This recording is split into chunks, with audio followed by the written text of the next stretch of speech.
আজকে কিন্তু ঈদ, আর ঈদে জিদ্দার ধামাকা থাকবে না তা কি হয়? বুমেরাং আসেনি তো কি হয়েছে, বুমেরাং এর পোস্টার কিন্তু চলে এসেছে। Hello guys, I am Riya and welcome back to my channel.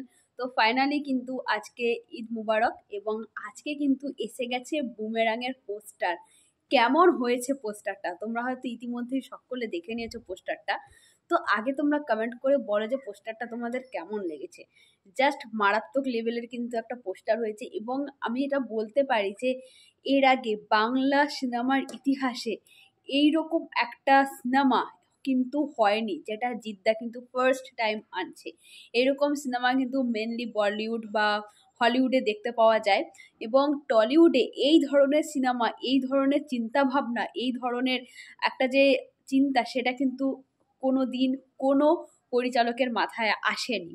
এবং জিদ্দা কিন্তু নিজে সেটা করে দেখাচ্ছে। সেটার প্রমাণ কিন্তু এই ফার্স্ট লুক পোস্টারটা।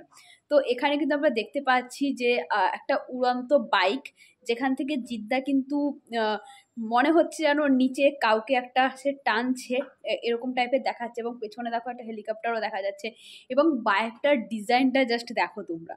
বাইকটা কিন্তু কোনো সাধারণ বাইক নয়, এটা একটা সম্পূর্ণ একটা অন্যরকম বাইক, এবং গল্পটা কিন্তু আমরা প্রত্যেকেই জানি যে কিরকম হতে চলেছে। তো বাইকটার ডিজাইনটা কিন্তু সেই লেভেলের হয়েছে, এবং এখানে জিদ্দাকে দেখতে কিন্তু মারাত্মক সুন্দর লাগছে।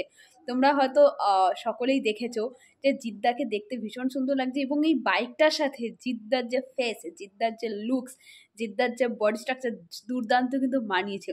ভীষণ ইউনিক কিন্তু একটা পোস্টার। এবং আমরা সচরাচর পোস্টারে কিন্তু দেখতে পাই যে নায়ককে, নায়ক থাকে শুধু, অন্য কিছু কিন্তু দেখতে পাই না, নায়কের বিভিন্ন লুক উঠে আসে। কিন্তু এখানে কিন্তু নায়কের সঙ্গে রয়েছে বাইক, এবং এই সিনেমার মেন আকর্ষণ কিন্তু এই বাইক।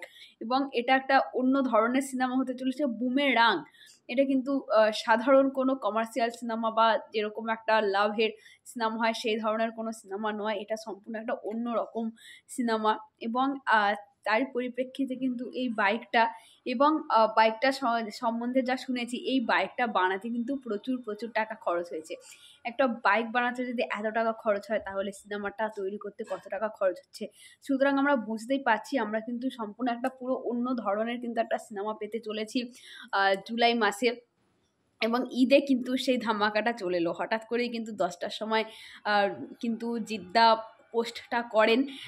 এবং এটা একটা আশ্চর্যজনকভাবেই কিন্তু আমাদের কাছে এটা একটা সারপ্রাইজ, ঈদের সারপ্রাইজ বলা যেতে পারে। এবং জিদ্দা কিন্তু প্রত্যেক বছর ঈদে কিছু মানে সিনেমা নিয়ে আসেন, এবছর সিনেমা নয়, এরকম একটা সারপ্রাইজ আমাদের জন্য নিয়ে এলো, পোস্টার নিয়ে এসলো। দুর্দান্ত পোস্টার হয়েছে, মারাত্মক পোস্টার হয়েছে। তোমাদের কেমন লাগলো পোস্টারটা, সেটা কিন্তু অবশ্যই কমেন্ট করে জানাও। আমার মতামত তো তোমরা শুনলেই, তোমাদের মতামতটা এবার আমি জানতে চাই।